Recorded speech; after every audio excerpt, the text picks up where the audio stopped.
Job. Job 1. There was once a man in the land of Uz, whose name was Job. That man was blameless and upright, one who feared God, and turned away from evil. There were born to him 7 sons and 3 daughters. He had 7,000 sheep, 3,000 camels, 500 yoke of oxen, 500 donkeys, and very many servants, so that this man was the greatest of all the people of the East. His sons used to go and hold feasts in one another's houses in turn, and they would send and invite their 3 sisters to eat and drink with them. And when the feast days had run their course, Job would send and sanctify them, and he would rise early in the morning and offer burnt offerings according to the number of them all.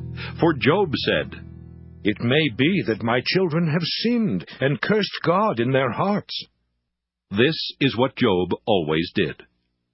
One day the heavenly beings came to present themselves before the Lord, and Satan also came among them. The Lord said to Satan, "Where have you come from?" Satan answered the Lord, "From going to and fro on the earth, and from walking up and down on it." The Lord said to Satan, "Have you considered my servant Job? There is no one like him on the earth, a blameless and upright man who fears God and turns away from evil." Then Satan answered the Lord, "Does Job fear God for nothing? Have you not put a fence around him and his house and all that he has on every side? You have blessed the work of his hands, and his possessions have increased in the land. But stretch out your hand now and touch all that he has, and he will curse you to your face." The Lord said to Satan, "Very well, all that he has is in your power. Only do not stretch out your hand against him." So Satan went out from the presence of the Lord. One day, when his sons and daughters were eating and drinking wine in the eldest brother's house, a messenger came to Job and said, "The oxen were plowing, and the donkeys were feeding beside them, and the Sabaeans fell on them and carried them off, and killed the servants with the edge of the sword. I alone have escaped to tell you." While he was still speaking, another came and said, "The fire of God fell from heaven and burned up the sheep and the servants and consumed them. I alone have escaped to tell you." While he was still speaking, another came and said, "The Chaldeans formed 3 columns, made a raid on the camels and carried them off, and killed the servants with the edge of the sword. I alone have escaped to tell you." While he was still speaking, another came and said, "Your sons and daughters were eating and drinking wine in their eldest brother's house, and suddenly a great wind came across the desert, struck the 4 corners of the house, and it fell on the young people, and they are dead. I alone have escaped to tell you." Then Job arose, tore his robe, shaved his head, and fell on the ground and worshipped. He said, "Naked I came from my mother's womb, and naked shall I return there. The Lord gave, and the Lord has taken away. Blessed be the name of the Lord." In all this, Job did not sin or charge God with wrongdoing. Job 2. One day the heavenly beings came to present themselves before the Lord, and Satan also came among them to present himself before the Lord. The Lord said to Satan, "Where have you come from?" Satan answered the Lord, "From going to and fro on the earth, and from walking up and down on it." The Lord said to Satan, "Have you considered my servant Job? There is no one like him on the earth, a blameless and upright man who fears God and turns away from evil. He still persists in his integrity, although you incited me against him to destroy him for no reason." Then Satan answered the Lord, "Skin for skin. All that people have, they will give to save their lives. But stretch out your hand now and touch his bone and his flesh, and he will curse you to your face." The Lord said to Satan, "Very well, he is in your power. Only spare his life." So Satan went out from the presence of the Lord, and inflicted loathsome sores on Job, from the sole of his foot to the crown of his head. Job took a potsherd with which to scrape himself, and sat among the ashes. Then his wife said to him, "Do you still persist in your integrity? Curse God and die." But he said to her, You speak as any foolish woman would speak. Shall we receive the good at the hand of God and not receive the bad? In all this, Job did not sin with his lips. Now when Job's 3 friends heard of all these troubles that had come upon him, each of them set out from his home: Eliphaz the Temanite, Bildad the Shuhite, and Zophar the Naamathite. They met together to go and console and comfort him. When they saw him from a distance, they did not recognize him, and they raised their voices and wept aloud. They tore their robes and threw dust in the air upon their heads. They sat with him on the ground 7 days and 7 nights, and no one spoke a word to him, for they saw that his suffering was very great. Job 3. After this, Job opened his mouth and cursed the day of his birth. Job said, Let the day perish in which I was born, and the night that said, A man-child is conceived. Let that day be darkness. May God above not seek it, or light shine on it. Let gloom and deep darkness claim it. Let clouds settle upon it. Let the blackness of the day terrify it.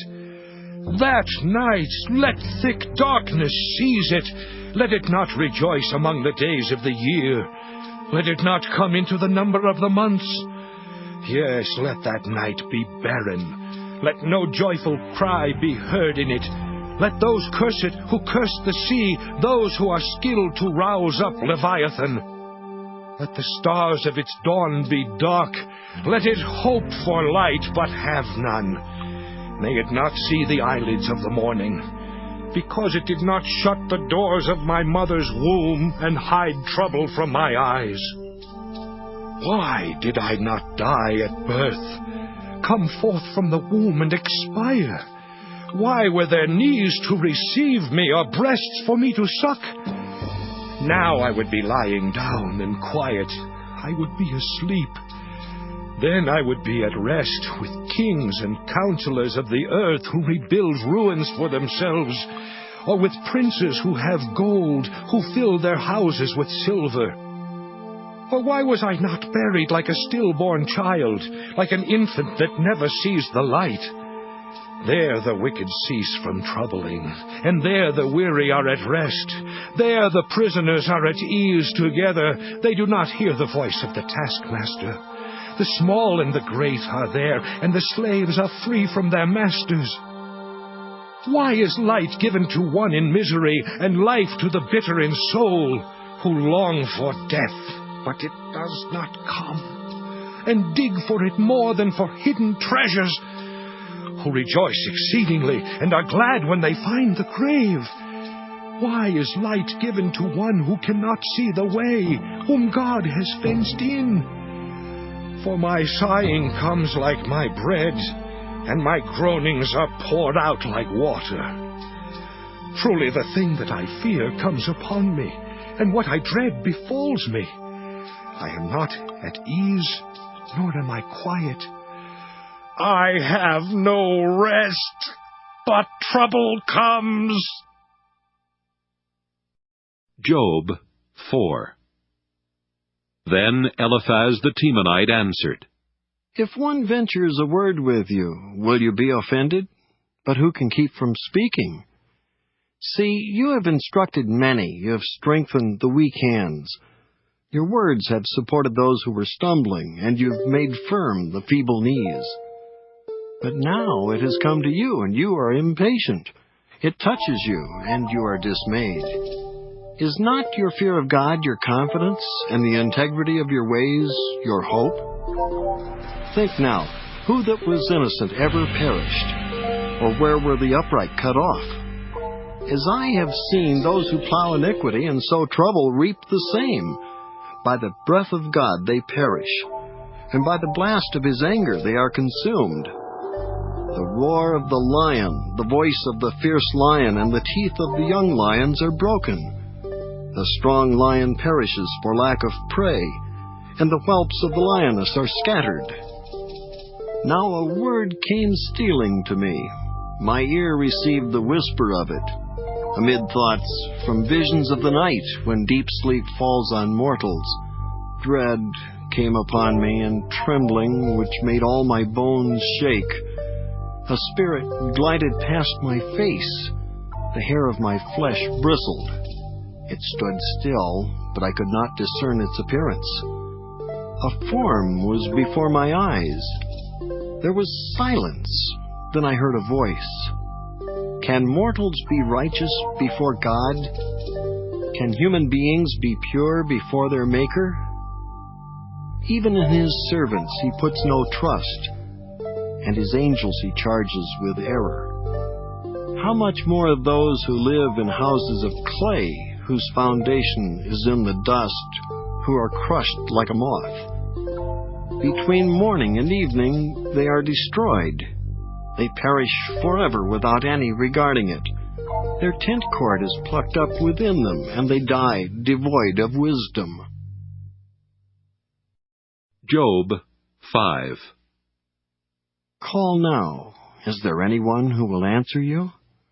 To which of the holy ones will you turn? Surely vexation kills the fool, and jealousy slays the simple. I have seen fools taking root, but suddenly I cursed their dwelling. Their children are far from safety. They are crushed in the gate, and there is no one to deliver them. The hungry eat their harvest, and they take it even out of the thorns. And the thirsty pant after their wealth. For misery does not come from the earth, nor does trouble sprout from the ground.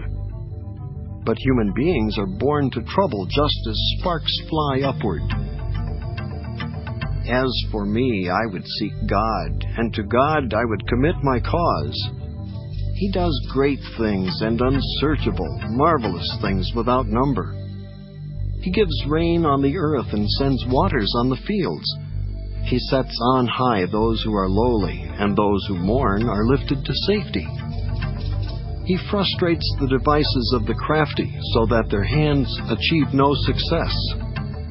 He takes the wise in their own craftiness, and the schemes of the wily are brought to a quick end. They meet with darkness in the daytime, and grope at noonday, as in the night. But he saves the needy from the sword of their mouth, from the hand of the mighty. So the poor have hope, and injustice shuts its mouth. How happy is the one whom God reproves!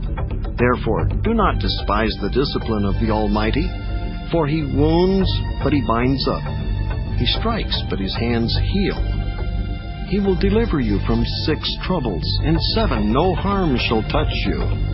In famine he will redeem you from death, and in war from the power of the sword.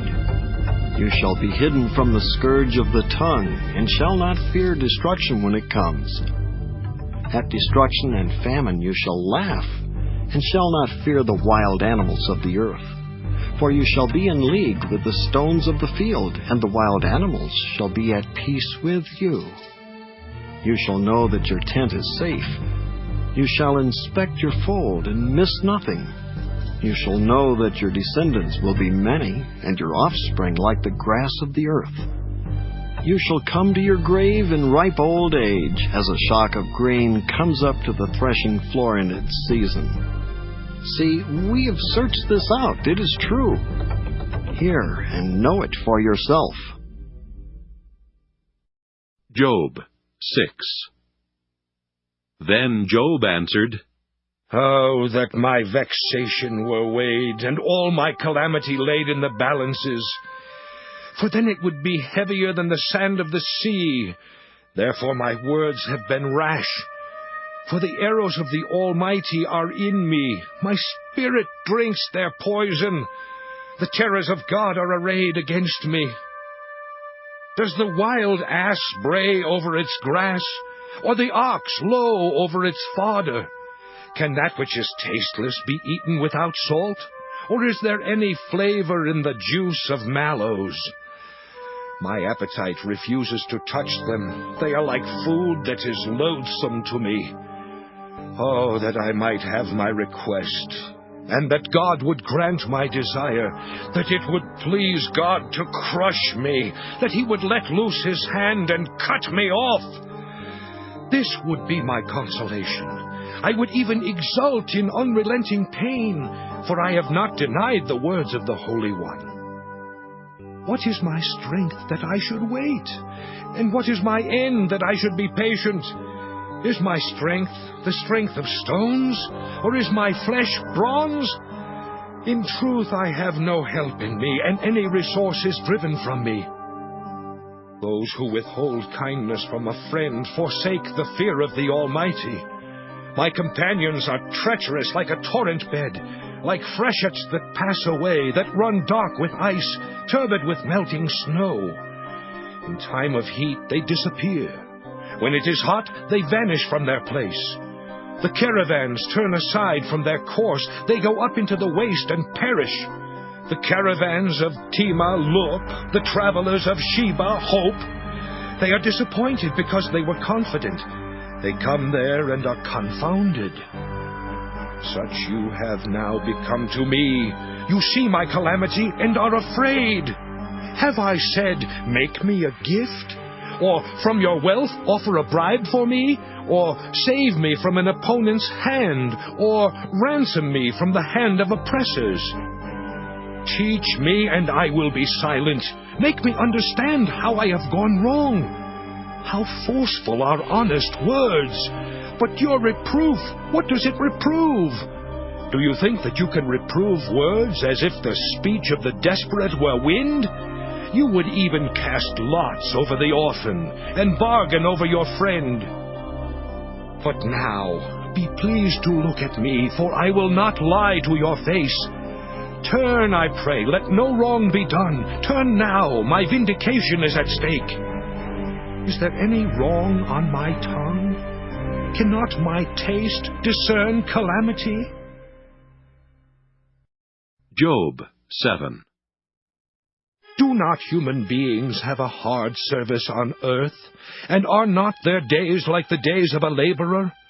Like a slave who longs for the shadow, and like laborers who look for their wages, so I am allotted months of emptiness, and nights of misery are apportioned to me. When I lie down, I say, when shall I rise? But the night is long, and I am full of tossing until dawn. My flesh is clothed with worms and dirt. My skin hardens, then breaks out again. My days are swifter than a weaver's shuttle, and come to their end without hope. Remember that my life is a breath. My eye will never again see good. The eye that beholds me will see me no more. While your eyes are upon me, I shall be gone. As the cloud fades and vanishes, so those who go down to Sheol do not come up. They return no more to their houses, nor do their places know them any more. Therefore I will not restrain my mouth. I will speak in the anguish of my spirit. I will complain in the bitterness of my soul. Am I the sea or the dragon that you set a guard over me? When I say, my bed will comfort me, my couch will ease my complaint, then you scare me with dreams and terrify me with visions, so that I would choose strangling and death rather than this body. I loathe my life. I would not live forever. Let me alone, for my days are a breath. What are human beings that you make so much of them, that you set your mind on them, visit them every morning, test them every moment? Will you not look away from me for a while? Let me alone until I swallow my spittle. If I sin, what do I do to you, you watcher of humanity? Why have you made me your target? Why have I become a burden to you? Why do you not pardon my transgression and take away my iniquity? For now I shall lie in the earth. You will seek me, but I shall not be. Job 8. Then Bildad the Shuhite answered, How long will you say these things, and the words of your mouth be a great wind? Does God pervert justice? Or does the Almighty pervert the right? If your children sinned against him, he delivered them into the power of their transgression. If you will seek God and make supplication to the Almighty, if you are pure and upright, surely then he will rouse himself for you and restore to you your rightful place. Though your beginning was small, your latter days will be very great. For inquire now of bygone generations, and consider what their ancestors have found. For we are but of yesterday, and we know nothing, for our days on earth are but a shadow. Will they not teach you and tell you and utter words out of their understanding? Can papyrus grow where there is no marsh? Can reeds flourish where there is no water? While yet in flower and not cut down, they wither before any other plant. Such are the paths of all who forget God. The hope of the godless shall perish. Their confidence is gossamer, a spider's house their trust. If one leans against its house, it will not stand. If one lays hold of it, it will not endure. The wicked thrive before the sun, and their shoots spread over the garden. Their roots twine around the stone heap. They live among the rocks. If they are destroyed from their place, then it will deny them, saying, I have never seen you. See, these are their happy ways, and out of the earth still others will spring. See, God will not reject a blameless person, nor take the hand of evildoers. He will yet fill your mouth with laughter, and your lips with shouts of joy. Those who hate you will be clothed with shame, and the tent of the wicked will be no more. Job 9. Then Job answered, Indeed, I know that this is so. But how can a mortal be just before God? If one wished to contend with him, one could not answer him once in 1,000. He is wise in heart and mighty in strength. Who has resisted him and succeeded? He who removes mountains, and they do not know it when he overturns them in his anger. Who shakes the earth out of its place, and its pillars tremble. Who commands the sun, and it does not rise? Who seals up the stars? Who alone stretched out the heavens and trampled the waves of the sea? Who made the Bear and Orion, the Pleiades and the chambers of the south? Who does great things beyond understanding, and marvelous things without number? Look, he passes by me, and I do not see him. He moves on, but I do not perceive him. He snatches away. Who can stop him? Who will say to him, What are you doing? God will not turn back his anger. The helpers of Rahab bowed beneath him. How then can I answer him, choosing my words with him? Though I am innocent, I cannot answer him. I must appeal for mercy to my accuser. If I summoned him and he answered me, I do not believe that he would listen to my voice. For he crushes me with a tempest and multiplies my wounds without cause. He will not let me get my breath, but fills me with bitterness. If it is a contest of strength, he is the strong one. If it is a matter of justice, who can summon him? Though I am innocent, my own mouth would condemn me. Though I am blameless, he would prove me perverse. I am blameless. I do not know myself. I loathe my life. It is all one. Therefore I say, he destroys both the blameless and the wicked. When disaster brings sudden death, he mocks at the calamity of the innocent. The earth is given into the hand of the wicked. He covers the eyes of its judges. If it is not he, who then is it? My days are swifter than a runner. They flee away. They see no good. They go by like skiffs of reed, like an eagle swooping on the prey. If I say, I will forget my complaint, I will put off my sad countenance and be of good cheer. I become afraid of all my suffering, for I know you will not hold me innocent. I shall be condemned. Why then do I labor in vain? If I wash myself with soap, and cleanse my hands with lye, yet you will plunge me into filth, and my own clothes will abhor me. For he is not a mortal as I am, that I might answer him, that we should come to trial together. There is no umpire between us, who might lay his hand on us both. If he would take his rod away from me, and not let dread of him terrify me, then I would speak without fear of him, for I know I am not what I am thought to be. Job 10. I loathe my life. I will give free utterance to my complaint. I will speak in the bitterness of my soul. I will say to God, do not condemn me. Let me know why you contend against me. Does it seem good to you to oppress, to despise the work of your hands, and favor the schemes of the wicked? Do you have eyes of flesh? Do you see as humans see?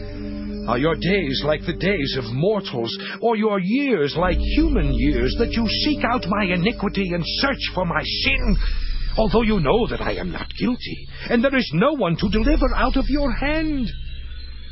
Your hands fashioned and made me, and now you turn and destroy me. Remember that you fashioned me like clay, and will you turn me to dust again? Did you not pour me out like milk, and curdle me like cheese? You clothed me with skin and flesh, and knit me together with bones and sinews. You have granted me life and steadfast love, and your care has preserved my spirit. Yet these things you hid in your heart. I know that this was your purpose. If I sin, you watch me, and do not acquit me of my iniquity. If I am wicked, woe to me. If I am righteous, I cannot lift up my head, for I am filled with disgrace, and look upon my affliction.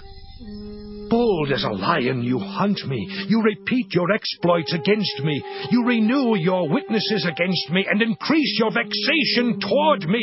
You bring fresh troops against me. Why did you bring me forth from the womb?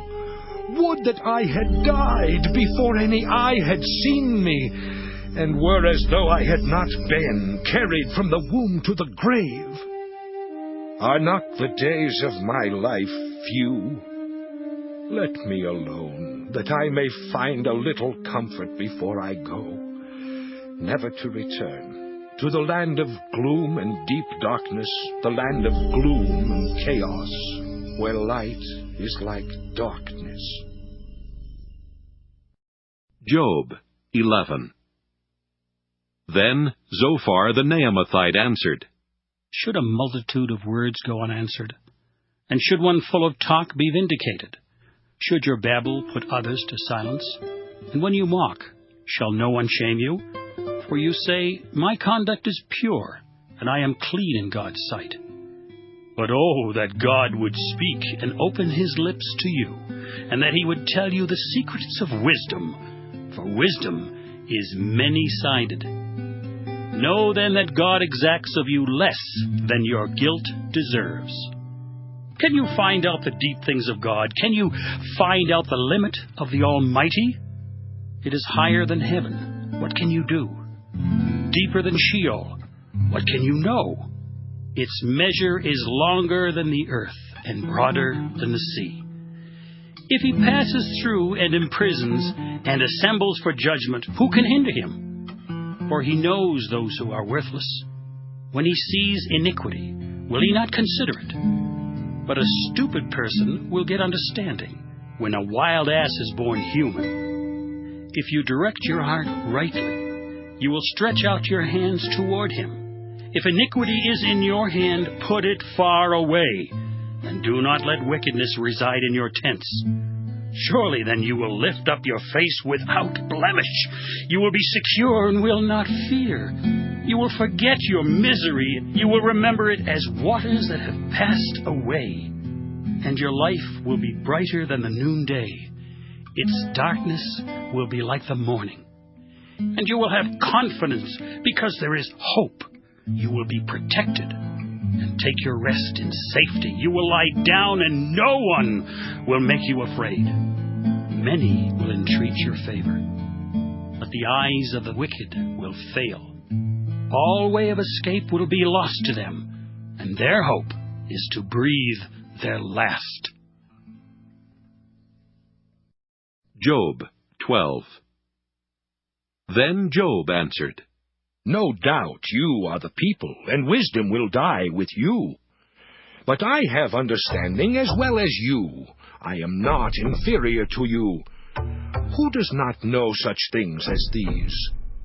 I am a laughingstock to my friends, I who called upon God, and he answered me. A just and blameless man, I am a laughingstock.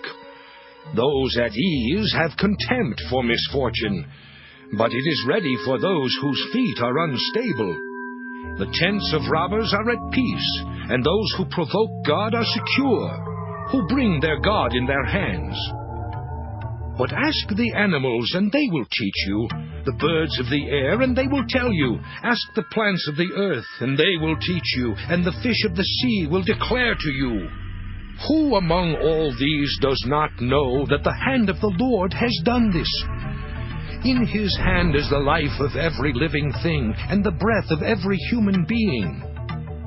Does not the ear test words as the palate tastes food?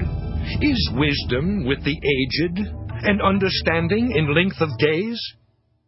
With God are wisdom and strength. He has counsel and understanding.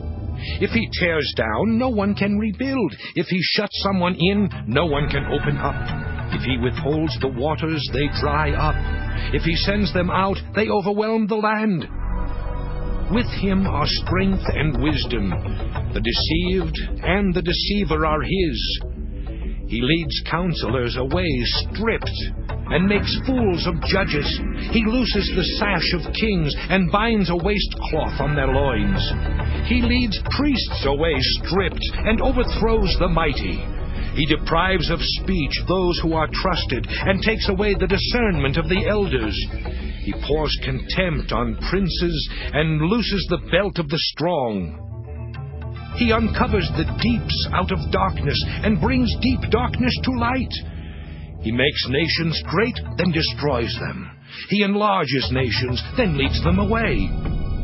He strips understanding from the leaders of the earth, and makes them wander in a pathless waste. They grope in the dark without light. He makes them stagger like a drunkard. Job 13. Look, my eye has seen all this, my ear has heard and understood it. What you know, I also know. I am not inferior to you.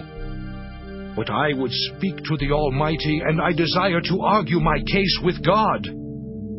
As for you, you whitewash with lies. All of you are worthless physicians. If you would only keep silent, that would be your wisdom. Hear now my reasoning, and listen to the pleadings of my lips. Will you speak falsely for God, and speak deceitfully for him? Will you show partiality toward him? Will you plead the case for God? Will it be well with you when he searches you out, or can you deceive him as one person deceives another?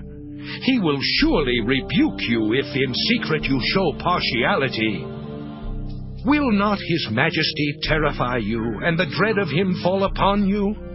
Your maxims are proverbs of ashes. Your defenses are defenses of clay. Let me have silence, and I will speak, and let come on me what may. I will take my flesh in my teeth, and put my life in my hand. See, he will kill me. I have no hope, but I will defend my ways to his face. This will be my salvation, that the godless shall not come before him. Listen carefully to my words, and let my declaration be in your ears. I have indeed prepared my case. I know that I shall be vindicated. Who is there that will contend with me? for then I would be silent and die. Only grant 2 things to me, then I will not hide myself from your face. Withdraw your hand far from me, and do not let dread of you terrify me. Then call, and I will answer, or let me speak, and you reply to me. How many are my iniquities and my sins? Make me know my transgression and my sin. Why do you hide your face and count me as your enemy? Will you frighten a wind-blown leaf and pursue dry chaff? For you write bitter things against me, and make me reap the iniquities of my youth. You put my feet in the stocks, and watch all my paths. You set a bound to the soles of my feet. One wastes away like a rotten thing, like a garment that is moth-eaten. Job 14. A mortal, born of woman, few of days and full of trouble, comes up like a flower and withers, flees like a shadow and does not last. Do you fix your eyes on such a one? Do you bring me into judgment with you? Who can bring a clean thing out of an unclean? No one can. Since their days are determined, and the number of their months is known to you, and you have appointed the bounds that they cannot pass, look away from them and desist, that they may enjoy like laborers their days. For there is hope for a tree, if it is cut down, that it will sprout again, and that its shoots will not cease. Though its root grows old in the earth, and its stump dies in the ground, yet at the scent of water it will bud, and put forth branches like a young plant. But mortals die, and are laid low. Humans expire, and where are they? As waters fail from a lake, and a river wastes away and dries up, so mortals lie down and do not rise again. Until the heavens are no more, they will not awake or be roused out of their sleep. Oh, that you would hide me in Sheol, that you would conceal me until your wrath is past, that you would appoint me a set time and remember me. If mortals die, will they live again? All the days of my service I would wait until my release should come. You would call, and I would answer you. You would long for the work of your hands, for then you would not number my steps. You would not keep watch over my sin. My transgression would be sealed up in a bag, and you would cover over my iniquity. But the mountain falls and crumbles away, and the rock is removed from its place. The waters wear away the stones, the torrents wash away the soil of the earth, so you destroy the hope of mortals.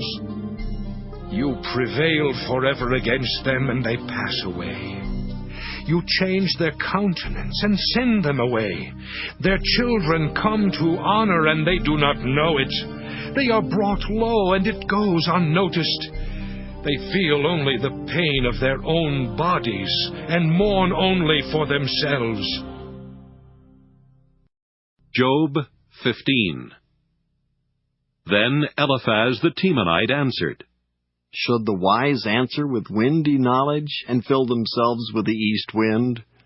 Should they argue in unprofitable talk, or in words with which they can do no good? But you are doing away with the fear of God, and hindering meditation before God.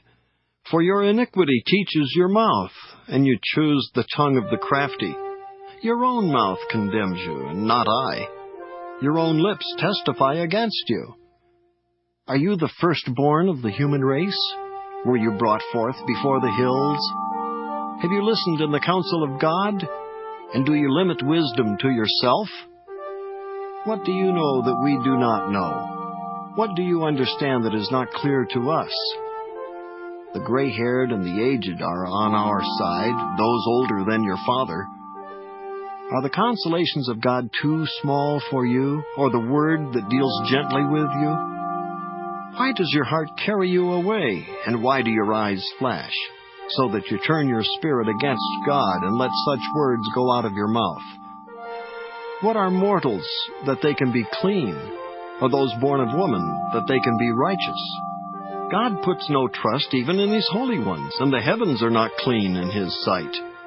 How much less one who is abominable and corrupt, one who drinks iniquity like water?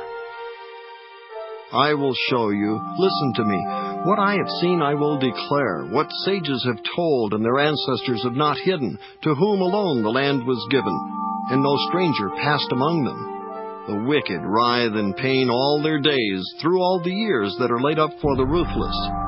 Terrifying sounds are in their ears. In prosperity the destroyer will come upon them. They despair of returning from darkness, and they are destined for the sword. They wander abroad for bread, saying, "Where is it?" They know that a day of darkness is ready at hand. Distress and anguish terrify them. They prevail against them like a king prepared for battle, because they stretched out their hands against God and bid defiance to the Almighty, running stubbornly against Him with a thick-bossed shield. Because they have covered their faces with their fat and gathered fat upon their loins, they will live in desolate cities, in houses that no one should inhabit, houses destined to become heaps of ruins. They will not be rich, and their wealth will not endure, nor will they strike root in the earth. They will not escape from darkness, the flame will dry up their shoots, and their blossom will be swept away by the wind. Let them not trust in emptiness, deceiving themselves, for emptiness will be their recompense. It'll be paid in full before their time, and their branch will not be green. They'll shake off their unripe grape like the vine, and cast off their blossoms like the olive tree. For the company of the godless is barren, and fire consumes the tents of bribery. They conceive mischief and bring forth evil, and their heart prepares deceit. Job 16. Then Job answered, I have heard many such things. Miserable comforters are you all. Have windy words no limits? Or what provokes you that you keep on talking? I also could talk as you do if you were in my place. I could join words together against you and shake my head at you. I could encourage you with my mouth, and the solace of my lips would assuage your pain. If I speak, my pain is not assuaged, and if I forbear, how much of it leaves me?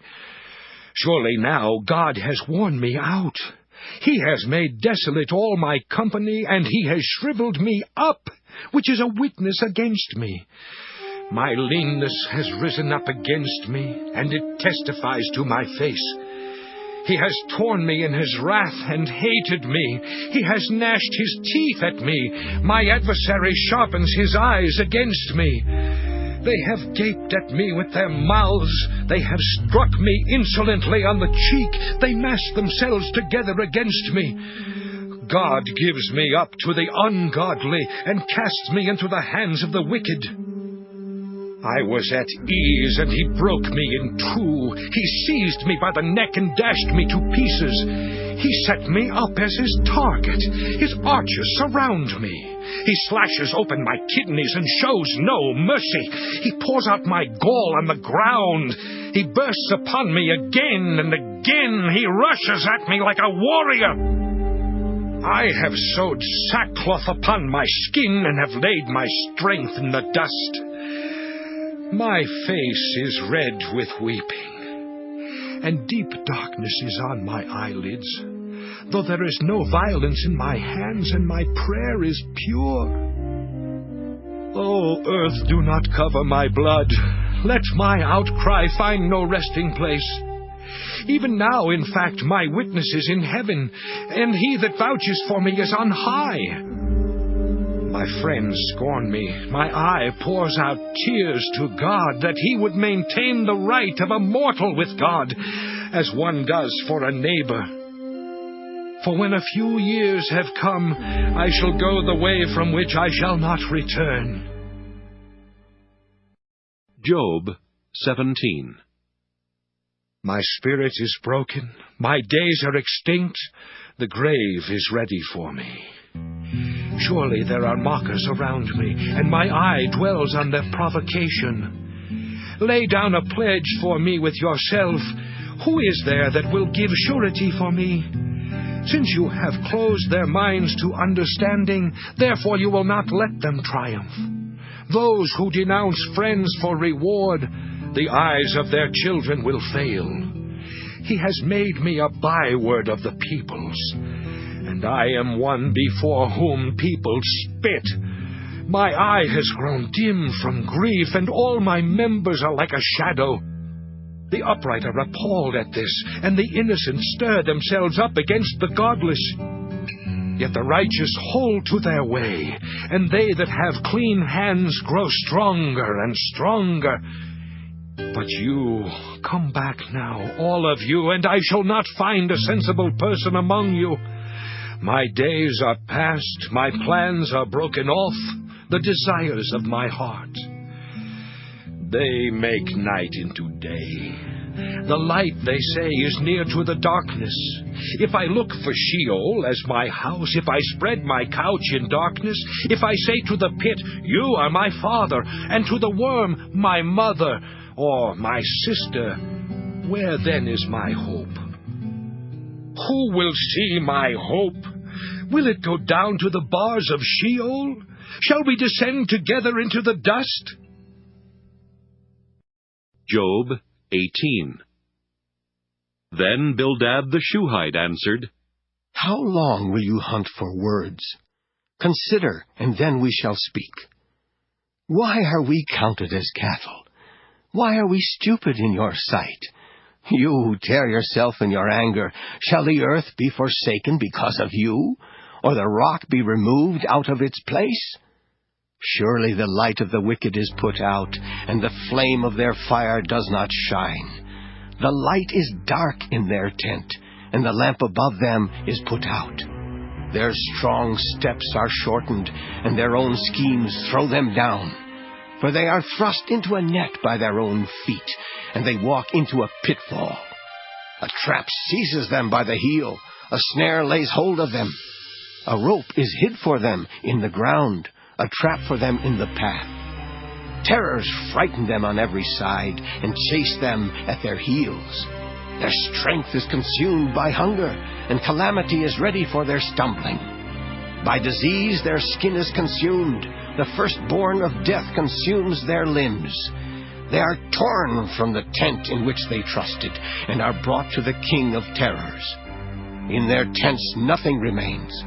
Sulfur is scattered upon their habitations.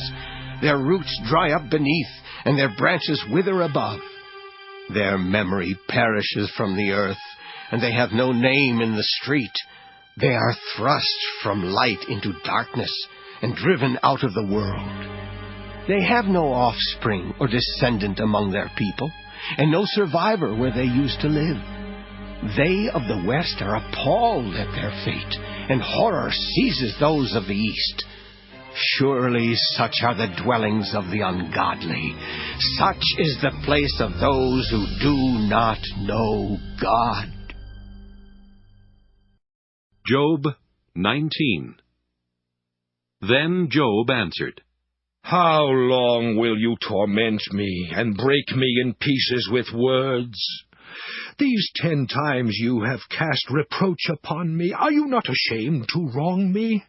And even if it is true that I have erred, my error remains with me.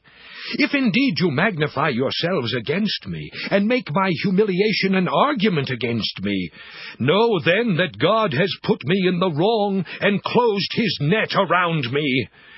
Even when I cry out, violence, I am not answered. I call aloud, but there is no justice. He has walled up my way so that I cannot pass, and he has set darkness upon my paths. He has stripped my glory from me, and taken the crown from my head. He breaks me down on every side, and I am gone. He has uprooted my hope like a tree. He has kindled his wrath against me, and counts me as his adversary.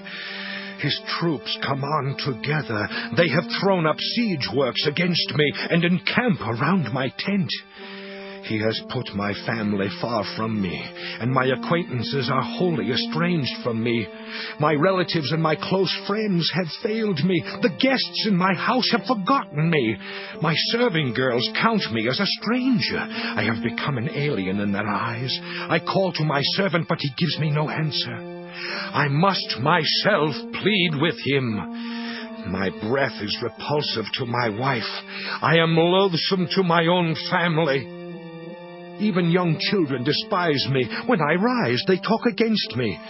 All my intimate friends abhor me, and those whom I loved have turned against me. My bones cling to my skin and to my flesh, and I have escaped by the skin of my teeth. Have pity on me, have pity on me, O you my friends, for the hand of God has touched me.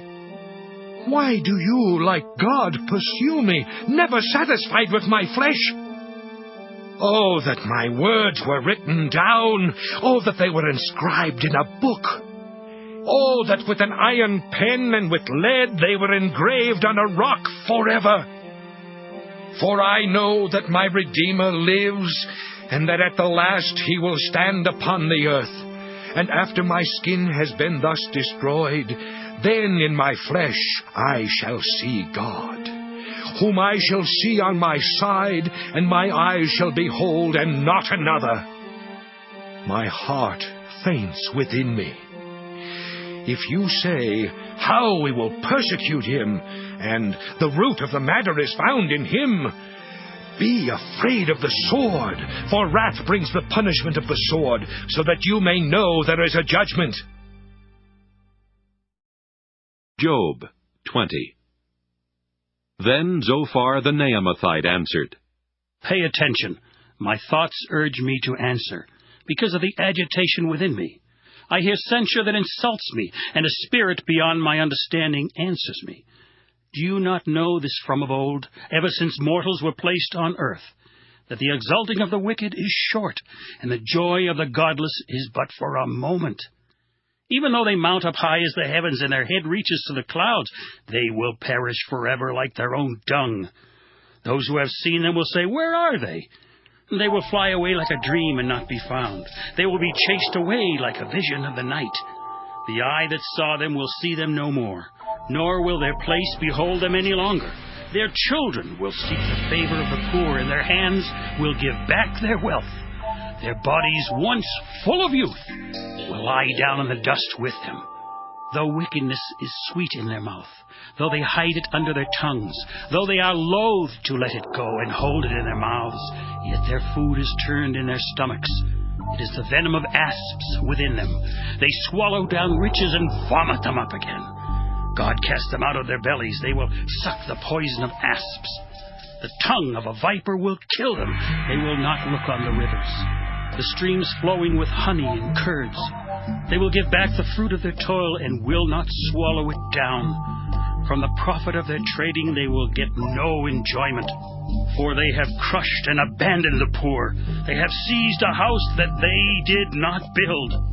They knew no quiet in their bellies. In their greed they let nothing escape. There was nothing left after they had eaten. Therefore their prosperity will not endure. In full sufficiency they will be in distress. All the force of misery will come upon them to fill their belly to the full. God will send his fierce anger into them and rain it upon them as their food. They will flee from an iron weapon. A bronze arrow will strike them through.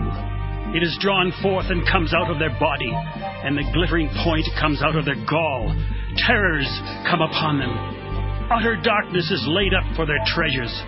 A fire fanned by no one will devour them. What is left in their tent will be consumed.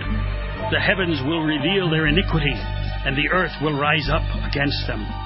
The possessions of their house will be carried away, dragged off in the day of God's wrath. This is the portion of the wicked from God, the heritage decreed for them by God. Job 21. Then Job answered, Listen carefully to my words, and let this be your consolation. Bear with me, and I will speak. Then after I have spoken, mock on. As for me, is my complaint addressed to mortals? Why should I not be impatient? Look at me and be appalled, and lay your hand upon your mouth. When I think of it, I am dismayed, and shuddering seizes my flesh. Why do the wicked live on, reach old age, and grow mighty in power? Their children are established in their presence, and their offspring before their eyes. Their houses are safe from fear, and no rod of God is upon them. Their bull breeds without fail, their cow calves and never miscarries. They send out their little ones like a flock, and their children dance around. They sing to the tambourine and the lyre, and rejoice to the sound of the pipe. They spend their days in prosperity, and in peace they go down to Sheol. They say to God, "Leave us alone. We do not desire to know your ways. What is the Almighty that we should serve Him? And what profit do we get if we pray to Him? Is not their prosperity indeed their own achievement? The plans of the wicked are repugnant to me. How often is the lamp of the wicked put out? How often does calamity come upon them? How often does God distribute pains in His anger? How often are they like straw before the wind, and like chaff that the storm carries away? You say, God stores up their iniquity for their children. Let it be paid back to them so that they may know it. Let their own eyes see their destruction, and let them drink of the wrath of the Almighty. For what do they care for their household after them, when the number of their months is cut off? Will any teach God knowledge, seeing that He judges those that are on high? One dies in full prosperity, being wholly at ease and secure, his loins full of milk and the marrow of his bones moist. Another dies in bitterness of soul, never having tasted of good. They lie down alike in the dust, and the worms cover them. Oh, I know your thoughts and your schemes to wrong me. For you say, where is the house of the prince? Where is the tent in which the wicked lived? Have you not asked those who traveled the roads, and do you not accept their testimony, that the wicked are spared in the day of calamity, and are rescued in the day of wrath? Who declares their way to their face, and who repays them for what they have done? When they are carried to the grave, a watch is kept over their tomb. The clods of the valley are sweet to them. Everyone will follow after, and those who went before are innumerable. How then will you comfort me with empty nothings? There is nothing left of your answers but falsehood. Job 22. Then Eliphaz the Temanite answered, Can a mortal be of use to God? Can even the wisest be of service to Him? Is it any pleasure to the Almighty if you are righteous, or is it gain to Him if you make your ways blameless? Is it for your piety that He reproves you and enters into judgment with you? Is not your wickedness great? There is no end to your iniquities, for you have exacted pledges from your family for no reason, and stripped the naked of their clothing. You have given no water to the weary to drink, and you have withheld bread from the hungry. The powerful possess the land, and the favored live in it. You have sent widows away empty-handed, and the arms of the orphans you have crushed. Therefore snares are around you, and sudden terror overwhelms you. Or darkness, so that you cannot see. A flood of water covers you. Is not God high in the heavens? See the highest stars, how lofty they are? Therefore you say, what does God know? Can He judge through the deep darkness? Thick clouds enwrap Him so that He does not see, and He walks on the dome of heaven. Will you keep to the old way that the wicked have trod? They were snatched away before their time. Their foundation was washed away by a flood. They said to God, leave us alone. And what can the Almighty do to us? Yet He filled their houses with good things, but the plans of the wicked are repugnant to me. The righteous see it and are glad. The innocent laugh them to scorn, saying, Surely our adversaries are cut off, and what they left, the fire has consumed. Agree with God and be at peace. In this way, good will come to you. Receive instruction from His mouth and lay up His words in your heart. If you return to the Almighty, you will be restored. If you remove unrighteousness from your tents, if you treat gold like dust, and gold of Ophir like the stones of the torrent bed, and if the Almighty is your gold and your precious silver, then you will delight yourself in the Almighty and lift up your face to God. You will pray to Him, and He will hear you, and you will pay your vows. You will decide on a matter, and it will be established for you, and light will shine on your ways. When others are humiliated, you say it is pride, for He saves the humble. He will deliver even those who are guilty. They will escape because of the cleanness of your hands. Job 23. Then Job answered, Today also my complaint is bitter. His hand is heavy despite my groaning. Oh, that I knew where I might find Him, that I might come even to His dwelling. I would lay my case before Him and fill my mouth with arguments. I would learn what He would answer me and understand what He would say to me. Would He contend with me in the greatness of His power? No. But He would give heed to me. There an upright person could reason with Him, and I should be acquitted forever by my judge. If I go forward, He is not there, or backward I cannot perceive Him. On the left He hides, and I cannot behold Him. I turn to the right, but I cannot see Him. But He knows the way that I take. When He has tested me, I shall come out like gold. My foot has held fast to His steps. I have kept His way and have not turned aside. I have not departed from the commandment of His lips. I have treasured in my bosom the words of His mouth. But He stands alone, and who can dissuade Him? What He desires, that He does. For He will complete what He appoints for me, and many such things are in His mind.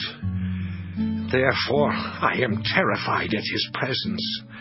When I consider, I am in dread of Him. God has made my heart faint. The Almighty has terrified me. If only I could vanish in darkness, and thick darkness would cover my face. Job 24. Why are times not kept by the Almighty? And why do those who know Him never see His days? The wicked remove landmarks. They seize flocks and pasture them. They drive away the donkey of the orphan. They take the widow's ox for a pledge. They thrust the needy off the road. The poor of the earth all hide themselves. Like wild asses in the desert, they go out to their toil, scavenging in the wasteland food for their young. They reap in a field not their own, and they glean in the vineyard of the wicked. They lie all night naked without clothing, and have no covering in the cold. They are wet with the rain of the mountains, and cling to the rock for want of shelter. There are those who snatch the orphan child from the breast, and take as a pledge the infant of the poor. They go about naked without clothing. Though hungry, they carry the sheaves. Between their terraces they press out oil. They tread the wine presses, but suffer thirst. From the city the dying groan, and the throat of the wounded cries for help, yet God pays no attention to their prayer.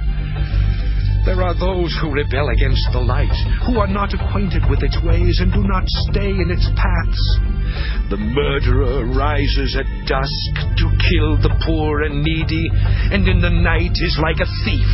The eye of the adulterer also waits for the twilight, saying, "No eye will see me." And he disguises his face. In the dark they dig through houses. By day they shut themselves up. They do not know the light.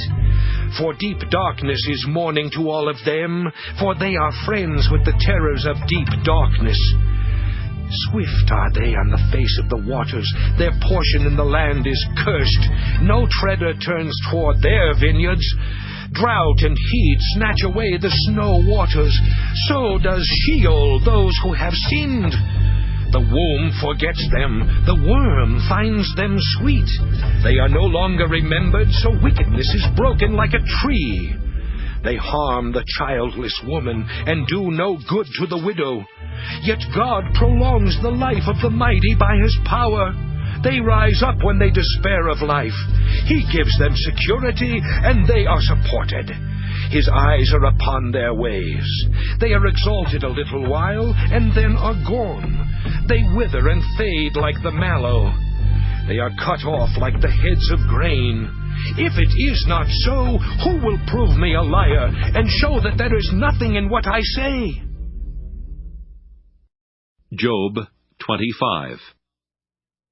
Then Bildad the Shuhite answered, Dominion and fear are with God. He makes peace in his high heaven. Is there any number to his armies? Upon whom does his light not arise?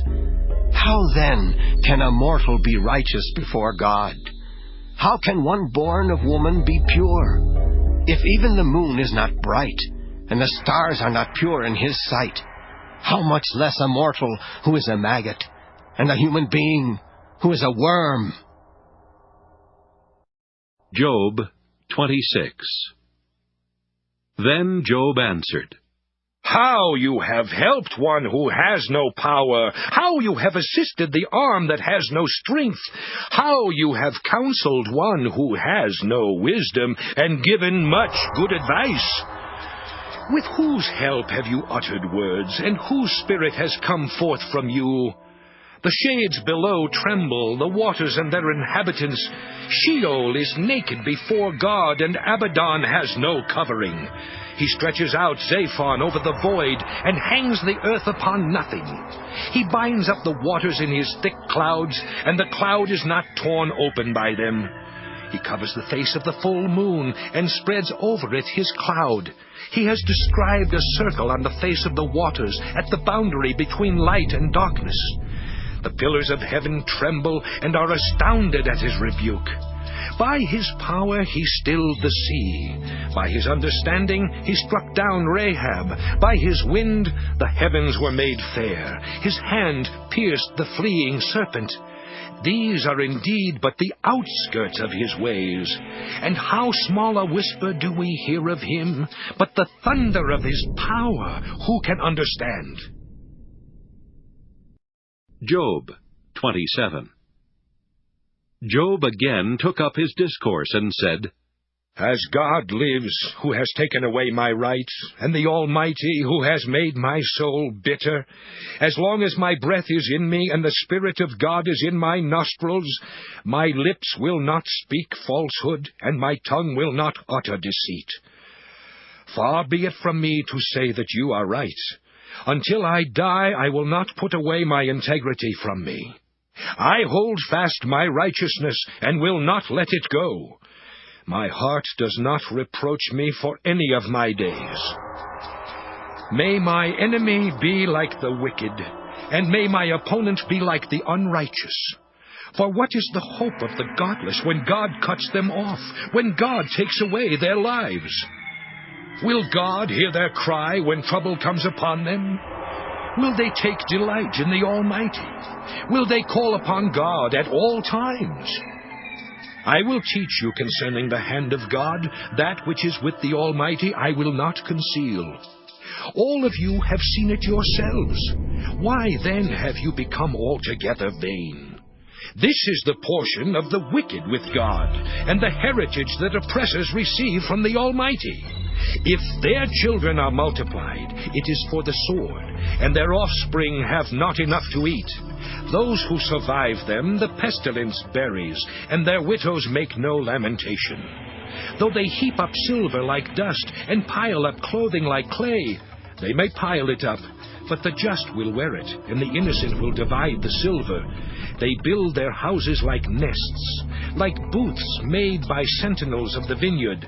They go to bed with wealth, but will do so no more. They open their eyes, and it is gone. Terrors overtake them like a flood. In the night a whirlwind carries them off. The east wind lifts them up, and they are gone. It sweeps them out of their place. It hurls at them without pity. They flee from its power in headlong flight. It claps its hands at them and hisses at them from its place. Job 28. Surely there is a mine for silver and a place for gold to be refined. Iron is taken out of the earth, and copper is smelted from ore. Miners put an end to darkness, and search out to the farthest bound the ore in gloom and deep darkness. They open shafts in a valley away from human habitation. They are forgotten by travelers. They sway suspended, remote from people. As for the earth, out of it comes bread, but underneath it is turned up as by fire. Its stones are the place of sapphires, and its dust contains gold. That path no bird of prey knows, and the falcon's eye has not seen it. The proud wild animals have not trodden it, the lion has not passed over it. They put their hand to the flinty rock, and overturn mountains by the roots. They cut out channels in the rocks, and their eyes see every precious thing. The sources of the rivers they probe, hidden things they bring to light. But where shall wisdom be found? And where is the place of understanding? Mortals do not know the way to it, and it is not found in the land of the living. The deep says, "It is not in me," and the sea says, "It is not with me." It cannot be gotten for gold, and silver cannot be weighed out as its price.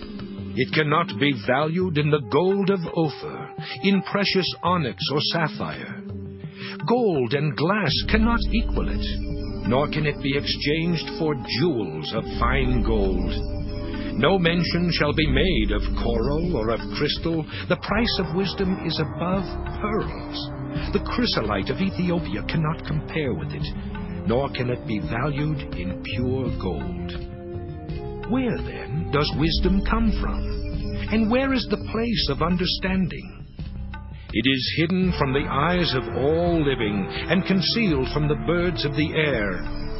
Abaddon and Death say, "We have heard a rumor of it with our ears."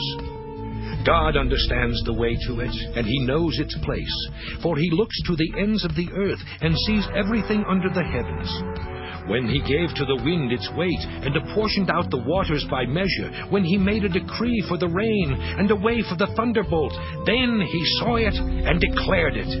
He established it and searched it out. And He said to humankind, "Truly the fear of the Lord, that is wisdom, and to depart from evil is understanding." Job 29. Job again took up his discourse and said, "Oh, that I were as in the months of old, as in the days when God watched over me, when His lamp shone over my head, and by His light I walked through darkness. When I was in my prime, when the friendship of God was upon my tent, when the Almighty was still with me, when my children were around me, when my steps were washed with milk, and the rock poured out for me streams of oil. When I went out to the gate of the city, when I took my seat in the square, the young men saw me and withdrew, and the aged rose up and stood. The nobles refrained from talking, and laid their hands on their mouths. The voices of princes were hushed, and their tongues stuck to the roof of their mouths. When the ear heard, it commended me, and when the eye saw, it approved. Because I delivered the poor who cried, and the orphan who had no helper. The blessing of the wretched came upon me, and I caused the widow's heart to sing for joy. I put on righteousness, and it clothed me. My justice was like a robe and a turban. I was eyes to the blind and feet to the lame. I was a father to the needy, and I championed the cause of the stranger. I broke the fangs of the unrighteous, and made them drop their prey from their teeth. Then I thought, I shall die in my nest, and I shall multiply my days like the phoenix. My roots spread out to the waters, with the dew all night on my branches. My glory was fresh with me, and my bow ever new in my hand. They listened to me, and waited, and kept silence for my counsel. After I spoke, they did not speak again, and my word dropped upon them like dew. They waited for me as for the rain. They opened their mouths as for the spring rain. I smiled on them when they had no confidence, and the light of my countenance they did not extinguish. I chose their way and sat as chief, and I lived like a king among his troops, like one who comforts mourners.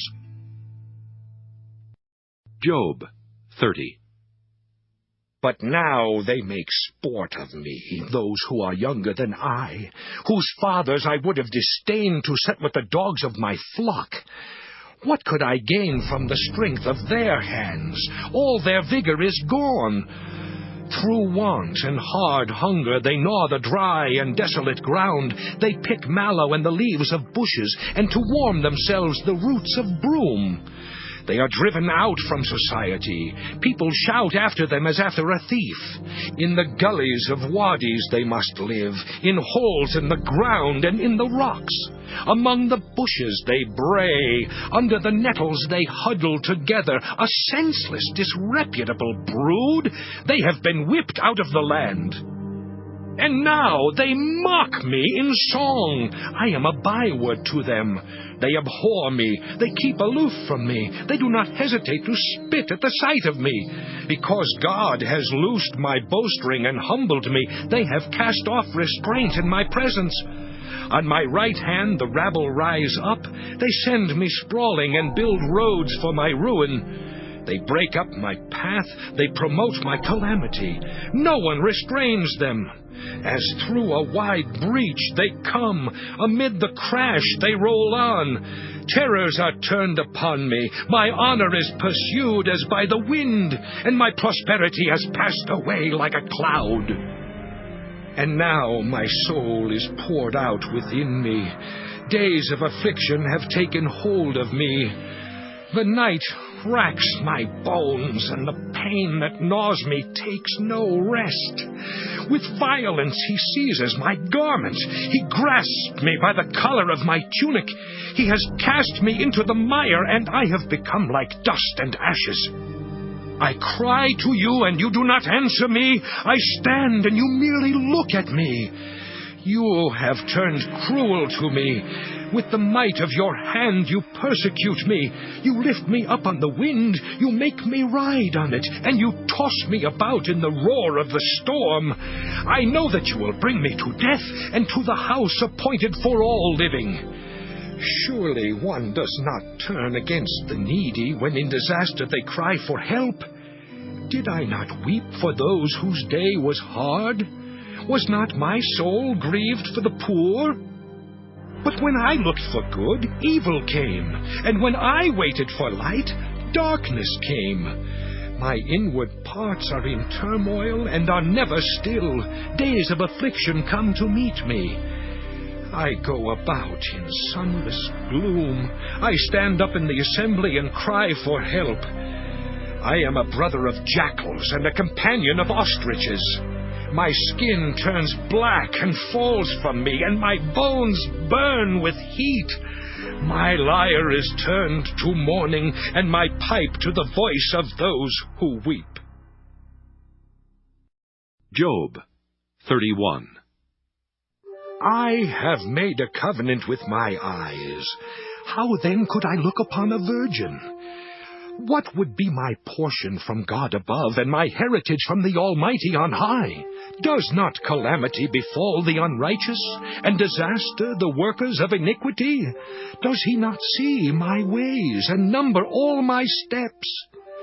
If I have walked with falsehood, and my foot has hurried to deceit, let me be weighed in a just balance, and let God know my integrity. If my step has turned aside from the way, and my heart has followed my eyes, and if any spot has clung to my hands, then let me sow, and another eat, and let what grows for me be rooted out. If my heart has been enticed by a woman, and I have lain in wait at my neighbor's door, then let my wife grind for another, and let other men kneel over her. For that would be a heinous crime. That would be a criminal offense. For that would be a fire consuming down to Abaddon, and it would burn to the root all my harvest. If I have rejected the cause of my male or female slaves when they brought a complaint against me, what then shall I do when God rises up? When he makes inquiry, what shall I answer him? Did not he who made me in the womb make them? And did not one fashion us in the womb? If I have withheld anything that the poor desired, or have caused the eyes of the widow to fail, or have eaten my morsel alone, and the orphan has not eaten from it, for from my youth I reared the orphan like a father, and from my mother's womb I guided the widow. If I have seen anyone perish for lack of clothing, or a poor person without covering, whose loins have not blessed me, and who was not warmed with the fleece of my sheep, if I have raised my hand against the orphan, because I saw I had supporters at the gate, then let my shoulder blade fall from my shoulder, and let my arm be broken from its socket. For I was in terror of calamity from God, and I could not have faced his majesty. If I have made gold my trust, or called fine gold my confidence, if I have rejoiced because my wealth was great, or because my hand had gotten much, if I have looked at the sun when it shone, or the moon moving in splendor, and my heart has been secretly enticed, and my mouth has kissed my hand, this also would be iniquity to be punished by the judges, for I should have been false to God above. If I have rejoiced at the ruin of those who hated me, or exulted when evil overtook them, I have not let my mouth sin by asking for their lives with a curse. If those of my tent ever said, "Oh, that we might be sated with his flesh," the stranger has not lodged in the street. I have opened my doors to the traveler. If I have concealed my transgressions, as others do, by hiding my iniquity in my bosom, because I stood in great fear of the multitude, and the contempt of families terrified me, so that I kept silence and did not go out of doors, oh, that I had one to hear me. Here is my signature. Let the Almighty answer me. Oh, that I had the indictment written by my adversary. Surely I would carry it on my shoulder. I would bind it on me like a crown. I would give him an account of all my steps. Like a prince I would approach him. If my land has cried out against me, and its furrows have wept together, if I have eaten its yield without payment, and caused the death of its owners, let thorns grow instead of wheat, and foul weeds instead of barley. The words of Job are ended. Job 32. So these three men ceased to answer Job, because he was righteous in his own eyes. Then Elihu, son of Barachel the Buzite of the family of Ram, became angry. He was angry at Job because he justified himself rather than God. He was angry also at Job's three friends because they had found no answer, though they had declared Job to be in the wrong. Now Elihu had waited to speak to Job because they were older than he. But when Elihu saw that there was no answer in the mouths of these three men, he became angry. Elihu, son of Barachel the Buzite, answered, I am young in years, and you are aged. Therefore I was timid and afraid to declare my opinion to you. I said, Let days speak, and many years teach wisdom. But truly it is the spirit in a mortal, the breath of the Almighty that makes for understanding. It is not the old that are wise, nor the aged that understand what is right. Therefore I say, Listen to me. Let me also declare my opinion. See, I waited for your words. I listened for your wise sayings while you searched out what to say. I gave you my attention, but there was in fact no one that confuted Job, no one among you that answered his words. Yet do not say, We have found wisdom. God may vanquish him, not a human. He has not directed his words against me, and I will not answer him with your speeches. They are dismayed. They answer no more. They have not a word to say. And am I to wait because they do not speak? Because they stand there and answer no more? I also will give my answer. I also will declare my opinion, for I am full of words. The spirit within me constrains me. My heart is indeed like wine that has no vent. Like new wineskins, it is ready to burst. I must speak, so that I may find relief. I must open my lips and answer. I will not show partiality to any person, or use flattery toward anyone, for I do not know how to flatter, or my Maker would soon put an end to me. Job 33. But now, hear my speech, O Job, and listen to all my words. See, I open my mouth, the tongue in my mouth speaks. My words declare the uprightness of my heart, and what my lips know they speak sincerely. The Spirit of God has made me, and the breath of the Almighty gives me life. Answer me if you can. Set your words in order before me. Take your stand. See, before God I am as you are. I too was formed from a piece of clay. No fear of me need terrify you. My pressure will not be heavy on you. Surely you have spoken in my hearing, and I have heard the sound of your words. You say, I am clean, without transgression. I am pure, and there is no iniquity in me. Look, he finds occasions against me. He counts me as his enemy. He puts my feet in the stocks and watches all my paths. But in this you are not right. I will answer you. God is greater than any mortal. Why do you contend against him, saying, he will answer none of my words? For God speaks in one way, and in two, though people do not perceive it. In a dream, in a vision of the night, when deep sleep falls on mortals, while they slumber on their beds, then he opens their ears, and terrifies them with warnings, that he may turn them aside from their deeds, and keep them from pride, to spare their souls from the pit, their lives from traversing the river.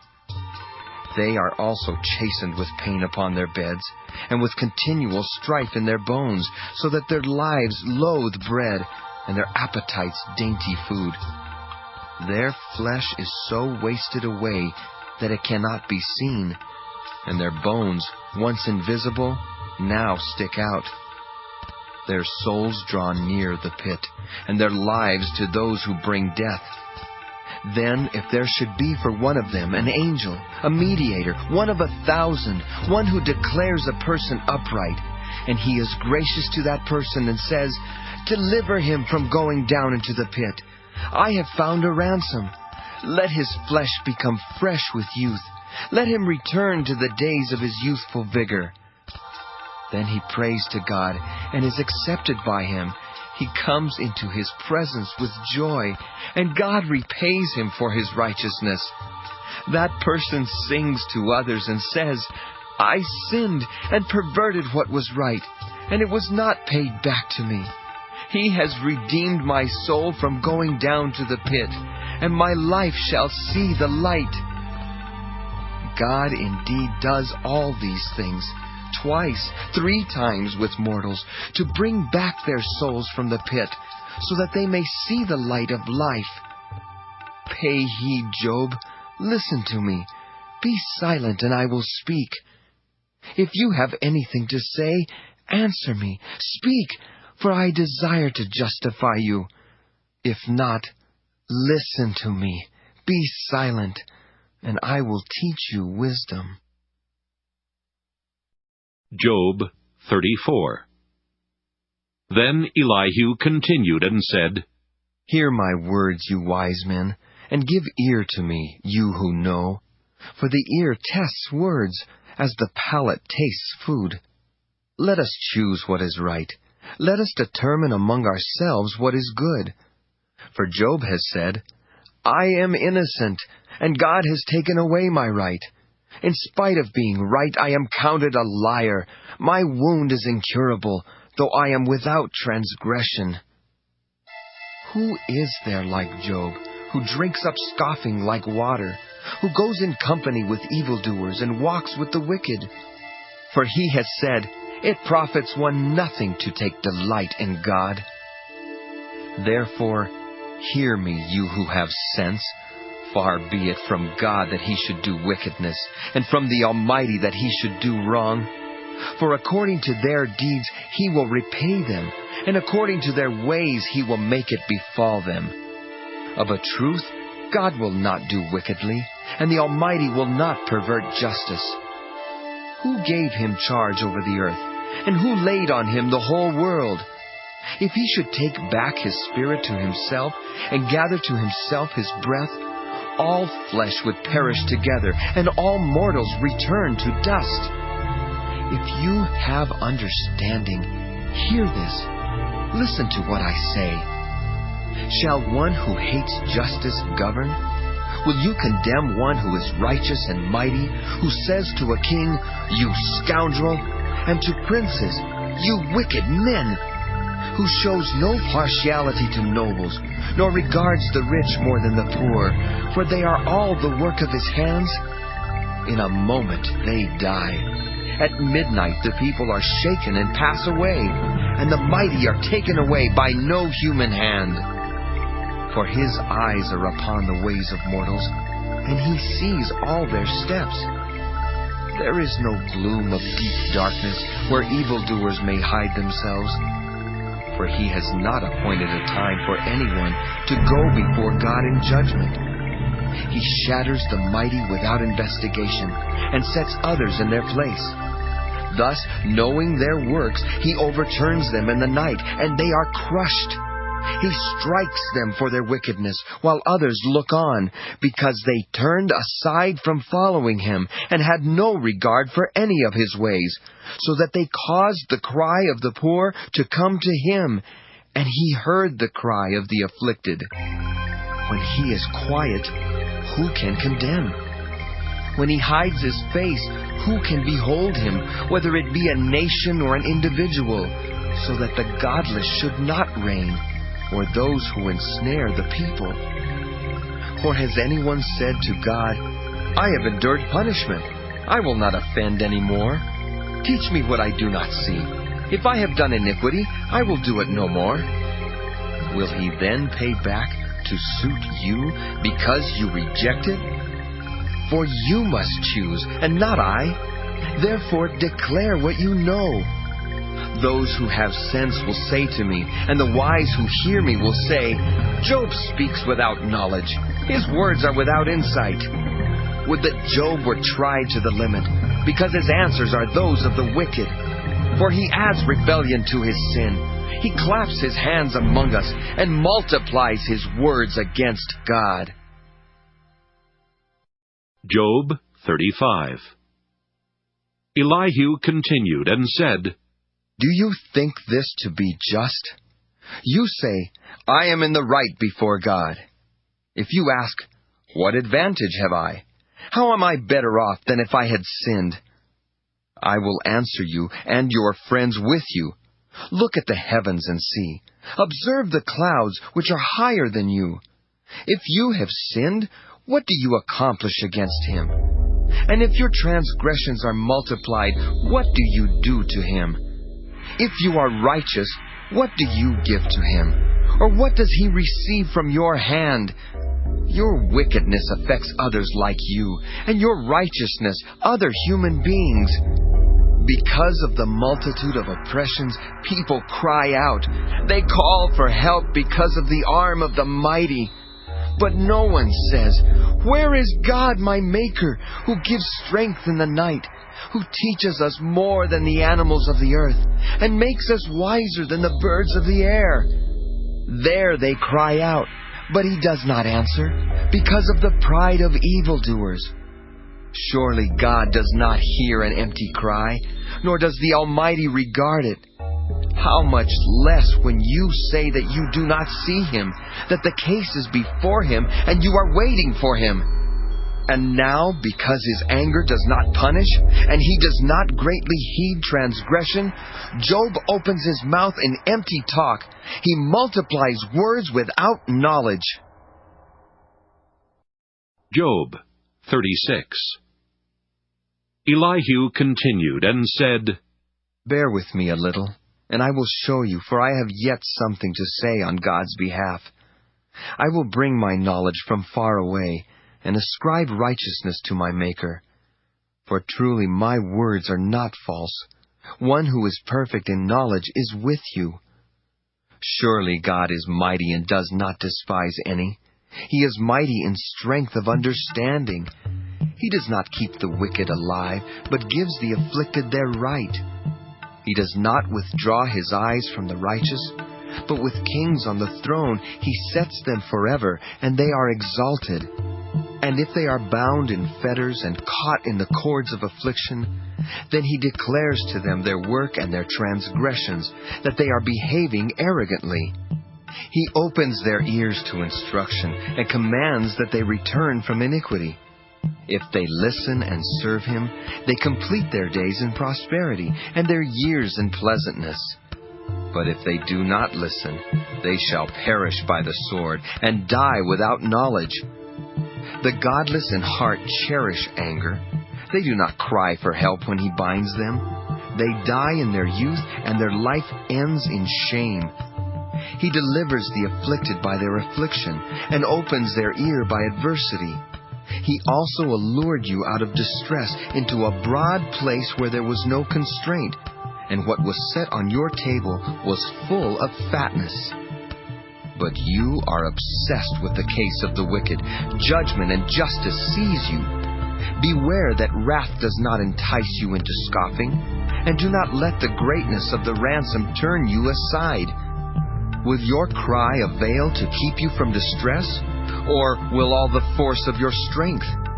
Do not long for the night, when peoples are cut off in their place. Beware, do not turn to iniquity. Because of that you have been tried by affliction. See, God is exalted in his power. Who is a teacher like him? Who has prescribed for him his way? Or who can say, you have done wrong? Remember to extol his work, of which mortals have sung. All people have looked on it. Everyone watches it from far away. Surely God is great, and we do not know him. The number of his years is unsearchable. For he draws up the drops of water. He distills his mist and rain, which the skies pour down and drop upon mortals abundantly. Can anyone understand the spreading of the clouds, the thunderings of his pavilion? See, he scatters his lightning around him and covers the roots of the sea. For by these he governs peoples. He gives food in abundance. He covers his hands with the lightning and commands it to strike the mark. Its crashing tells about him. He is jealous with anger against iniquity. Job 37. At this also my heart trembles and leaps out of its place. Listen, listen to the thunder of his voice and the rumbling that comes from his mouth. Under the whole heaven he lets it loose, and his lightning to the corners of the earth. After it his voice roars. He thunders with his majestic voice, and he does not restrain the lightnings when his voice is heard. God thunders wondrously with his voice. He does great things that we cannot comprehend. For to the snow he says, fall on the earth. And the shower of rain, his heavy shower of rain, serves as a sign on everyone's hand, so that all whom he has made may know it. Then the animals go into their lairs and remain in their dens. From its chamber comes the whirlwind, and cold from the scattering winds. By the breath of God ice is given, and the broad waters are frozen fast. He loads the thick cloud with moisture. The clouds scatter his lightning.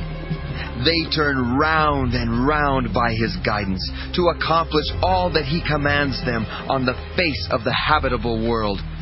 Whether for correction or for his land, or for love, he causes it to happen. Hear this, O Job. Stop and consider the wondrous works of God. Do you know how God lays his command upon them and causes the lightning of his cloud to shine? Do you know the balancings of the clouds, the wondrous works of the one whose knowledge is perfect? You whose garments are hot when the earth is still because of the south wind? Can you, like him, spread out the skies hard as a molten mirror? Teach us what we shall say to him. We cannot draw up our case because of darkness. Should he be told that I want to speak? Did anyone ever wish to be swallowed up? Now, no one can look on the light when it is bright in the skies, when the wind has passed and cleared them. Out of the north comes golden splendor. Around God is awesome majesty. The Almighty, we cannot find him. He is great in power and justice, and abundant righteousness he will not violate. Therefore mortals fear him. He does not regard any who are wise in their own conceit. Job 38. Then the Lord answered Job out of the whirlwind. Who is this that darkens counsel by words without knowledge? Gird up your loins like a man. I will question you, and you shall declare to me. Where were you when I laid the foundation of the earth? Tell me if you have understanding. Who determined its measurements? Surely you know. Or who stretched the line upon it? On what were its bases sunk? Or who laid its cornerstone when the morning stars sang together and all the heavenly beings shouted for joy? Or who shut in the sea with doors when it burst out from the womb? When I made the clouds its garment, and thick darkness its swaddling band, and prescribed bounds for it, and set bars and doors, and said, Thus far shall you come, and no farther, and here shall your proud waves be stopped. Have you commanded the morning since your days began, and caused the dawn to know its place, so that it might take hold of the skirts of the earth, and the wicked be shaken out of it? It is changed like clay under the seal, and it is dyed like a garment. Light is withheld from the wicked, and their uplifted arm is broken. Have you entered into the springs of the sea, or walked in the recesses of the deep? Have the gates of death been revealed to you? Or have you seen the gates of deep darkness? Have you comprehended the expanse of the earth? Declare, if you know all this. Where is the way to the dwelling of light? And where is the place of darkness, that you may take it to its territory, and that you may discern the paths to its home? Surely you know, for you were born then, and the number of your days is great. Have you entered the storehouses of the snow? Or have you seen the storehouses of the hail, which I have reserved for the time of trouble, for the day of battle and war? What is the way to the place where the light is distributed, or where the east wind is scattered upon the earth? Who has cut a channel for the torrents of rain, and a way for the thunderbolt to bring rain on a land where no one lives, on the desert which is empty of human life, to satisfy the waste and desolate land, and to make the ground put forth grass? Has the rain a father, or who has begotten the drops of dew? From whose womb did the ice come forth? And who has given birth to the hoarfrost of heaven? The waters become hard like stone, and the face of the deep is frozen. Can you bind the chains of the Pleiades, or loose the cords of Orion? Can you lead forth the Mazzaroth in their season, or can you guide the bear with its children? Do you know the ordinances of the heavens? Can you establish their rule on the earth? Can you lift up your voice to the clouds so that a flood of waters may cover you?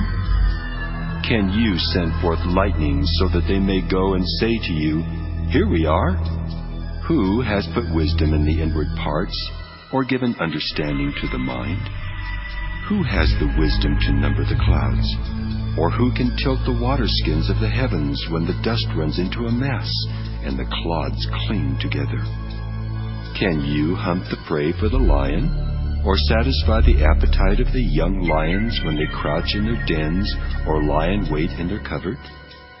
Who provides for the raven its prey when its young ones cry to God and wander about for lack of food?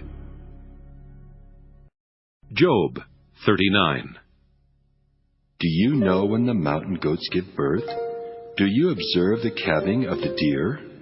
Can you number the months that they fulfill? And do you know the time when they give birth, when they crouch to give birth to their offspring and are delivered of their young? Their young ones become strong. They grow up in the open. They go forth and do not return to them. Who has let the wild ass go free? Who has loosed the bonds of the swift ass, to which I have given the steppe for its home, the salt land for its dwelling place? It scorns the tumult of the city. It does not hear the shouts of the driver. It ranges the mountains as its pasture, and it searches after every green thing. Is the wild ox willing to serve you? Will it spend the night at your crib? Can you tie it in the furrow with ropes, or will it harrow the valleys after you? Will you depend on it because its strength is great? And will you hand over your labor to it? Do you have faith in it that it will return and bring your grain to your threshing floor? The ostrich's wings flap wildly, though its pinions lack plumage. For it leaves its eggs to the earth and lets them be warmed on the ground, forgetting that a foot may crush them and that a wild animal may trample them. It deals cruelly with its young, as if they were not its own, though its labor should be in vain. Yet it has no fear, because God has made it forget wisdom and given it no share in understanding. When it spreads its plumes aloft, it laughs at the horse and its rider. Do you give the horse its might? Do you clothe its neck with mane? Do you make it leap like the locust? Its majestic snorting is terrible. It paws violently, exults mightily. It goes out to meet the weapons. It laughs at fear and is not dismayed. It does not turn back from the sword. Upon it rattle the quiver, the flashing spear, and the javelin. With fierceness and rage it swallows the ground. It cannot stand still at the sound of the trumpet. When the trumpet sounds, it says, "Aha!" From a distance it smells the battle, the thunder of the captains and the shouting. Is it by your wisdom that the hawk soars and spreads its wings toward the south? Is it at your command that the eagle mounts up and makes its nest on high? It lives on the rock and makes its home in the fastness of the rocky crag. From there it spies the prey. Its eyes see it from far away. Its young ones suck up blood, and where the slain are, there it is. Job 40.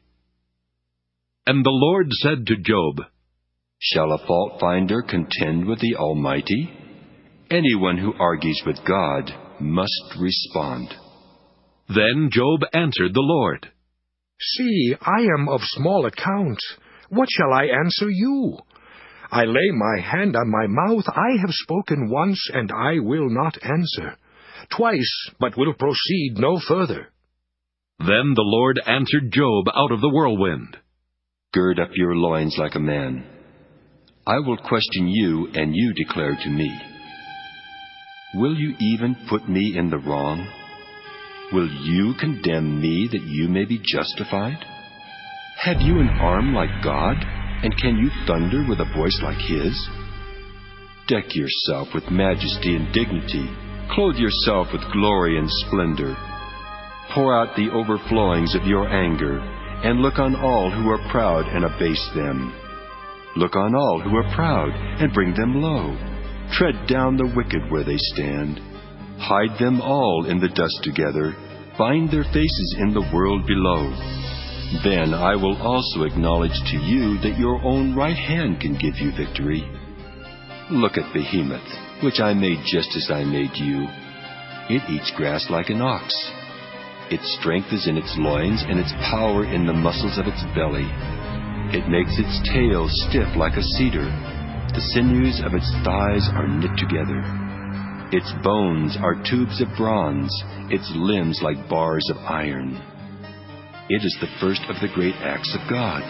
Only its maker can approach it with a sword. For the mountains yield food for it where all the wild animals play. Under the lotus plants it lies, in the covert of the reeds and in the marsh. The lotus trees cover it for shade, the willows of the wadi surround it. Even if the river is turbulent, it is not frightened. It is confident though Jordan rushes against its mouth. Can one take it with hooks, or pierce its nose with a snare? Job 41.